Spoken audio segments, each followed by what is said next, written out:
Fala papai, eu sou o Fernando Strombeck, hoje para gravar um vídeo que eu estou meio ansioso, confesso. Eu tô ansioso para gravar, faz tempo que eu quero gravar esse vídeo e eu não sabia como. Provavelmente ele vai ficar um pouco longo, mas é um vídeo que vai ficar bem legal, então assiste até o final, que eu vou contar a minha história. Porque vira e mexe, aparece alguém me perguntando: Meu, mas você é formado em engenharia? Mas o que tem a ver com comédia? Você começou a fazer humor aí depois que sua filha nasceu? Ou você sempre foi engraçadão ainda, tudo? Meu, você é comediante, mas comediante trabalha? Sim, a gente trabalha e trabalha bastante, né? Bastante. Eu vou falar um pouquinho da minha profissão. Bom, mas vamos começar pelo começo. Primeiro, meus pais são divorciados. O meu pai separou da minha mãe quando eu tinha uns 2 anos, mais ou menos. Ele foi morar no interior de São Paulo, em Votorantim, próximo a Sorocaba, com mais 2 irmãos meus. E eu fiquei morando com a minha mãe em São Paulo, com um irmão mais velho, que é filho do primeiro casamento da minha mãe. E a gente sempre teve uma vida bem simples, minha mãe não tem muito estudo, ela trabalhava com lanches, eu sempre ajudei ela, ajudava a carregar carrinho de refrigerante, entreguei panfletos. E a gente sempre morou na periferia, em casas pequenas, alugadas. Minha mãe sempre teve uma dificuldade financeira, normal. Quando a gente mora na periferia, é muito comum a gente ter contatos com pessoas que acabaram indo para um caminho errado, né, com drogas. E minha mãe ficou muito preocupada mesmo com isso. E ela precisava trabalhar e eu passava muito tempo na rua, ou estudando, ou jogando bola, e ela não conseguia cuidar de mim. Então, quando eu tinha 13 anos, ela me convidou para visitar o meu pai em Votorantim. Normalmente eu via meu pai uma vez por ano, mais ou menos. E chegando no meu pai, eu descobri que eles tinham feito um acordo e a partir de então eu passaria a morar com meu pai. Bom, com 13 anos eu larguei tudo, né, pra vir morar em Votorantim e de uma hora pra outra. Minha mãe não falou assim, olha, despeça dos seus amigos, da sua namorada. Não, ela não falou, ela simplesmente me deixou lá porque ela sabia que eu ia questionar e dificilmente eu ia aceitar aquela decisão. Mas foi muito duro pra mim, foi uma transformação muito grande, largar tudo. E eu sofri muito também, porque eu era um adolescente e meu pai sempre foi muito rígido e eu vinha de uma educação um pouco solta, um pouco liberal. Então eu tive muitos conflitos com meu pai, muita treta, muitas brigas. Foi uma época muito difícil assim, na minha vida, muito... acho que fugiu a palavras. Eu acho que eu não consegui achar uma palavra que defina isso. Eu acho que foi bem dolorido essa mudança, essa transformação. Em contrapartida, mesmo diante de tantos problemas e tal, dessa diferença de cultura também. Eu morava em São Paulo, de repente Votorantim, né, uma cidade do interior, as pessoas falando com sotaque, um jeito diferente. Tinha muita coisa que tinha em São Paulo, não tinha em Votorantim. E hoje eu tenho sotaque, né? Hoje eu falo, ó, lazarento, ó, caipora, lazarento, carca a mão na sua cara, ó, castelho forgadinho aqui, ó, forgadinho, castelho. E mesmo diante disso, eu sempre gostei muito de estudar, principalmente matemática e português. Eu lia vários livros, participei de Olimpíadas de Matemática, jogava xadrez, muito tempo participei de alguns torneios, sempre fui apaixonado por isso. E por gostar de estudar, eu passei num vestibulinho do ensino médio mais técnico em informática em Sorocaba, no Colégio Politécnico de Sorocaba, e eu acho que foi uma escola sensacional para mim, aprendi muito. Com 2 anos lá, eu já trabalhava como programador de computadores. Com 17 anos eu já tinha feito alguns programas que controlava lojas, supermercados, então eu sempre me dediquei muito assim, à pesquisa, lendo livros. Só que eu estava terminando o ensino médio e eu não tinha condições de pagar uma faculdade de análise de sistemas, porque eu ganhava pouco. E eu fazia entrevista de emprego e eu tinha 17 anos e não tinha formação, embora eu tinha conhecimento. Então eu comecei a fazer alguns concursos públicos. Eu falei, ó, eu posso pagar uma faculdade daí. Tudo bem, passei no correio, fui trabalhar como atendente de caixa de correio em Porto Feliz. Tudo bem, Porto Feliz, longe, mas consegui pagar uma faculdade, entrei numa faculdade de análise de sistemas em Sorocaba, só que era cansativo demais. Eu acordava 5 horas da manhã, ia para Porto Feliz, chegava às 6h30 em Sorocaba, fazia a faculdade, 11 horas da noite eu ia para Votorantim para acordar 5 horas no outro dia. Foi uma época bem cansativa. Em compensação, no ônibus eu estudava, eu dormia, eu lia livros. Comecei a estudar para concursos e passei no concurso da Nossa Caixa, concurso da Nossa Caixa, trabalhando 6 horas por dia, ganhando mais, um monte de benefícios. Bancário, que o pessoal fala que não faz nada, mas faz, estressa, faz as coisas faz, né? Um pouquinho, né? Mas faz. E eu fiquei muito feliz, muito mesmo. Minha vida mudou bastante. Embora eu não tenha conseguido trabalhar em Sorocaba a princípio, fui trabalhar em Boituva, longe pra caramba. Mas é perto de Porto Feliz ali. Fui trabalhar lá e morando em Votorantim, tudo bem, 6 horas por dia e sobrava mais dinheiro. E continuei fazendo alguns vestibulares. De repente consegui uma bolsa para não ter que pagar a faculdade, também seria legal. E eu consegui uma bolsa de 100% em engenharia civil. Complicado, né? Eu queria ser programador e de repente eu consigo uma bolsa, mas em engenharia de graça, quem não quer, né? E eu sabia que eu gostava de números, né? Não só de programação, eu gostava de estar envolvido. Então eu fui fazer, abracei, falei, não, vou largar, vou fazer engenharia civil, não sei se eu vou conseguir voltar a ser programador, mas é um lugar legal, é um caminho que eu gosto, de cálculos, e realmente eu fui muito bem na faculdade, e me dei muito bem nas matérias, gostava, curtia, calcular e tal. Bom, essa parte é um pouquinho chata porque é muito vai e vem, né? Faculdade aqui, faculdade ali, viajei pra lá, pra cá, concursos públicos e tal. Só que aí minha vida em 2006 teve um negocinho ali que deu uma transformação assim gigantesca, né? Eu tava trabalhando em Sorocaba já, tinha sido transferido, trabalhava no Banco do Brasil, que o Banco do Brasil comprou a nossa caixa, então eu trabalhava 6 horas por dia, último ano de faculdade de engenharia, último ou penúltimo, não lembro, mas tô tudo tranquilo na vida. Aí uma amiga me chama pra fazer palhaço de hospital. Ela falou, vamos fazer um trabalho social, visitar crianças internadas, Hospital do Câncer, Hospital Regional de Sorocaba. Vamos, topei, legal. Só que aí eu entrei num quarto do hospital, nunca tinha atuado, nunca tinha contado uma piada, então foi meio difícil, né? Você entrar e o que você vai fazer num hospital, né?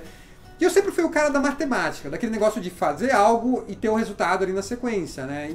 E eu realmente estava muito preocupado. Será que eu tô levando mudança para essas pessoas? Será que eu tô causando algum impacto na vida deles? O que eu preciso fazer? Eu descobri que eu precisava estudar, né? Estudar palhaço. Então eu comecei a fazer cursos de palhaços, fiz muitos cursos. E nos 2 anos que se seguiram, eu fiz Doutores da Alegria, o Palhaços em Rede, que é um projeto do Doutores da Alegria para capacitar grupos de palhaços.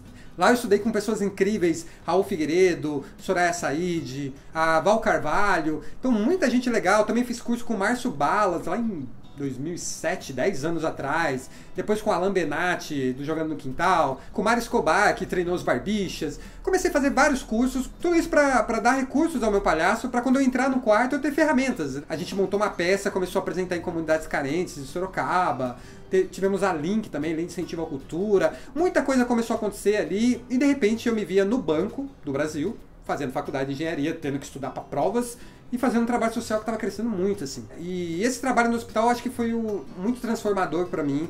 Foi uma época que eu cresci muito, que eu refleti muito sobre a vida, assim. Porque você tem uma lição de vida a cada visita. Tem até algumas histórias, assim, que eu fico comovido até hoje. Como, por exemplo, uma menina que ela estava internada. Talvez esse vídeo vai ficar um pouquinho longo, eu vou começar a contar a história, vai ficar meio longo. Mas, desculpa, gente, eu tenho que falar disso. Ela estava internada, ela tinha sofrido um acidente de carro. E ela estava com o rosto todo enfaixado, os 2 olhos inchados, perna quebrada. E era um dia das mães, e a mãe dela estava lá, bem triste. E eu entrei no quarto com outro palhaço de hospital e a gente começou a cantar. Meu coração, não sei porquê, bate feliz. E como palhaço a gente tinha umas bagunças lá, a gente cantava em versão funk. E era engraçado com a ideia de amenizar aquele momento triste. E a menina, ela estava toda paralisada, aparentemente nem estava prestando atenção. E a mãe, ela ficou super feliz, porque era Dia das Mães. E 15 dias depois a gente voltou nesse mesmo quarto de hospital. A criança, ela já estava enxergando, ela já tinha alguns movimentos. E eu lembro quando eu entrei no quarto, a menina olhou para mim e falou assim, canta a música do coraçãozinho, do meu coração. E aquilo foi tão marcante, assim, eu lembro que eu fiquei, até hoje eu já me emociono. Mas a situação é muito complexa, né? Uma criança que ela tá ali paralisada uma semana e você começa a cantar para a mãe dela e os instintos dela ainda estão ativos, né? E ela consegue lembrar da sua voz 15 dias depois e pede para você cantar a música do coraçãozinho, que é do meu coração. E eu cantei para ela e ela ficou feliz e depois vi ela algumas vezes, algumas semanas, até que ela teve alta. Né? Então são coisas assim que mexem comigo até hoje. E eu até digo, o que eu quero fazer assim quando eu estiver velhinho, assim, aposentado. Eu acho que eu quero voltar às origens, né? Eu quero ser palhaço de hospital novamente, porque é algo muito mágico, que eu tive que deixar de lado por várias questões, assim, de compromissos, porque você tem que ter aquele compromisso, e a vida ficou um pouco corrida, mas é algo que eu quero retomar, e foi uma fase muito linda, assim, importante na minha vida. E em 2008 começou a bombar o stand-up comedy, muita gente começou a fazer, começaram a surgir vários vídeos na internet e tal, e eu fiquei pensando, stand-up tem a ver com o humor do cotidiano, né? A gente tá no hospital, as pessoas estão internadas, muitos não sabem o que tá acontecendo lá fora. Então, se eu chegar com conhecimento do stand-up, faz umas piadas do cotidiano, pode ser interessante. É interessante. Então, eu comecei a pesquisar stand-up e participei de um workshop de stand-up, teve uma apresentação final. Joguei o vídeo no YouTube e começou a rolar muito bem, porque tinham poucos vídeos de stand-up na época. Alguns grupos chamaram para eu fazer participações, eu comecei a mandar para alguns comediantes, fiz a abertura de vários shows do Oscar Filho, foi uma pessoa que me ajudou muito no começo. E, de repente, o programa Silvio Santos me chamou para participar de um concurso de comédia. Cara, eu, Banco do Brasil, engenheiro, fazendo engenharia, ter um trabalho voluntário, de repente vou fazer stand-up no Silvio Santos. Pra ser sincero, eu fui, dei a cara a bater, mas eu não pensei na grandiosidade que é você estar do lado do Silvio Santos. A ficha só caiu anos depois, que eu falei assim, caraca, meu, eu tive lá, eu peguei na mão do Silvio Santos, eu não acredito. E eu lembro que eu peguei esse vídeo do Silvio Santos, que não é legal, acho que nem tem no YouTube, né? E eu comecei a mandar toda segunda-feira no programa do Jô.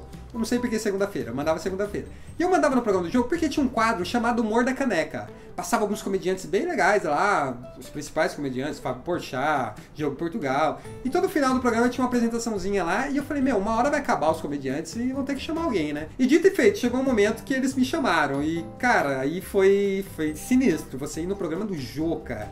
Você, meu, é muito maluco isso. E foi muito legal mesmo. Esse vídeo rolou muito bem na internet e começaram a abrir outras portas. Eu lembro que o programa do Gugu me chamou na sequência, o programa da Ana Hickman, o Quem Chega Lá do Faustão. Né? Comecei a fazer shows em teatros e tal. Só que eu vi um momento que eu estava no banco, eu não via a possibilidade de crescer no banco. E estresse, muito estresse. Eu estava trabalhando no departamento jurídico, estava muito complicado, assim. Banco é uma situação muito estressante, né? E eu tava conseguindo ganhar um dinheiro já fazendo stand-up. E um dia eu liguei pra minha esposa, e eu acho que esse foi uma das grandes transformações. Eu acho que talvez a ligação mais importante da minha vida. Essa foi, certeza. Bom, não contei como eu conheci minha esposa, mas eu acho que é legal eu fazer um vídeo junto com ela, contando, porque tem a versão dela também, tem a minha versão. E é uma história bem legal, assim, é bem engraçada também, meio maluca. E se vocês querem, deixa aí nos comentários. Deixa aí. Então eu liguei pra ela e falei assim, olha, eu tô pensando em pedir a conta no banco. E ela pegou e simplesmente falou, peça. Você não tá feliz no banco, você tá se estressando, tem uma oportunidade boa no stand-up, que é algo que você tá feliz fazendo, né? Peça a conta, simplesmente peça. Né? Isso deu uma confusão na minha cabeça, mas eu pedi naquele dia mesmo. Eu fui falar com o meu gerente e pedi a conta no banco. Pedi pra ele mandar embora e não rolou, mas aí eu pedi a conta. E até hoje, às vezes, eu paro pra pensar, se ela tivesse falado não, assim, não peça, você vai fazer besteira, não peça. Eu não sei se hoje eu seria humorista, eu não sei, né? A vida poderia ter tomado outro rumo, né? Assim como poderia ter tomado outro rumo se minha mãe também não tivesse me levado para Votorantim. Então eu pedi a conta no banco e a partir de então comecei a viver de humor, engavetei meu diploma de engenheiro e fui embora, me dediquei à comédia exclusivamente. E o trabalho de hospital a gente acabou dando uma pausa porque a vida de humorista é muito confusa, né? A gente tem show sábado, show domingo, não tem feriado. E o trabalho de parar de hospital você precisa daquele compromisso, né? A criança fica te esperando, se você não for, não dá pra furar. Então a gente acabou optando por dar uma pausa. E de 2011 pra cá eu fiz muita coisa com comédia. Participei do concurso de stand-up da Ana Hickman, que fiquei em segundo lugar. Participei do Raul Gil, do programa Astros. Fui no quinta categoria da MTV. 3 vezes da Praça é Nossa. Participei do Prêmio Multishow de Humor. Fiz stand-up em Portugal. Fiz stand-up para brasileiros em Londres. Para brasileiros em Boston. Tentei fazer stand-up em inglês em Nova York. Foi mais ou menos. Participei de alguns festivais, virada cultural. Risadaria, Janeiro Brasileiro da Comédia. Fiz tudo um pouco relacionado à comédia, fiz pegadinhas, né? O canal Na Sarjeta, um canal que tem 80 milhões de acessos. Enfim, trabalhei com muita coisa relacionada ao humor, à comédia. E sou muito feliz, gosto muito da minha profissão. Viajei, conheci o Brasil, tudo que é canto do Brasil e do mundo. Quando a minha esposa engravidou, aí veio uma outra mudança na minha vida. Ela engravidou, eu comecei a pesquisar sobre gravidez para fazer piadas no palco. Stand-up a gente fala coisas do cotidiano, vou pesquisar sobre a gravidez da minha esposa para levar isso ao palco. E eu comecei a encontrar muitas mães falando coisas de gravidez, né? Coisas relacionadas à gravidez e poucos pais, né? Eu pensei, por que tem tanta mãe falando e não tem pais falando? Isso em 2015. Acho que em 2015 não tinha tantas coisas, hoje tem mais, né? Mas não tinha tanta coisa. Então eu comecei a pegar esses conteúdos feitos por mães, colocar um toque de humor e fazer alguns vídeos, alguns textos para os pais se interessarem, né? Com esse objetivo de aproximar mais o pai para esse momento, né? Surgiu então a página Papai Comédia, que começou a crescer rapidamente. Hoje já está com mais de 1 milhão de curtidas no Facebook. A gente está começando o canal meio agora e tem muitas novidades aí para 2018. O livro foi lançado agora no Dia dos Pais, conto conto semana a semana como é que foi a gravidez da minha esposa. Então muita coisa tá acontecendo no Papai Comédia. A gente tem o Vamos Nessa Papai, que é um quadro de viagens. E eu tenho feito hoje, o que eu faço hoje? Dá pra viver do Papai Comédia? Não, não dá pra viver. Eu faço muito stand-up corporativo, eu faço apresentações de stand-up em empresas, participo de convenções, festas, confraternizações. E faço muito mestre de cerimônias, sou mestre de cerimônias de algumas empresas grandes, então vivo disso, tenho feito poucos stand-ups em bares, em teatro, quero voltar a fazer com mais frequência, mas tenho feito pouco, até para ficar mais presente na criação da Luísa, tá mais junto ali, que é uma das missões do Papai Comédia, né, mostrar como que é ser um pai participativo, incentivar outros pais a serem participativos, então eu tenho que me dedicar também a Luísa, a Lulu, que tá linda, maravilhosa. Isso é um resumo meio da minha vida, pulei alguns fatos aí, pode ser que eu conte mais pra frente. Minha relação com a minha mãe hoje, embora eu tenha ficado muitos anos ali triste com ela, chateado pela decisão dela, eu sei que foi uma decisão muito importante pra minha vida, que ela foi mãe de verdade ali, ela foi forte em fazer isso, né, que ela fez. Então hoje a gente tem um relacionamento super legal, super bacana. É isso, se você gostou do canal, compartilhe esse vídeo com os amigos, deixe o seu like e deixe aí nos comentários também o que você achou do vídeo. Se você tem alguma pergunta, alguma coisa que ficou meio confusa, o que aconteceu, é que é muita coisa pra contar, eu tentei falar rápido, resumir, às vezes eu pulei alguma coisa aí, ou deixei alguma coisa mal explicada. Pergunte aí nos comentários, eu vou responder com muito prazer. Beleza, pessoal? Muito obrigado, até a próxima, valeu, fui!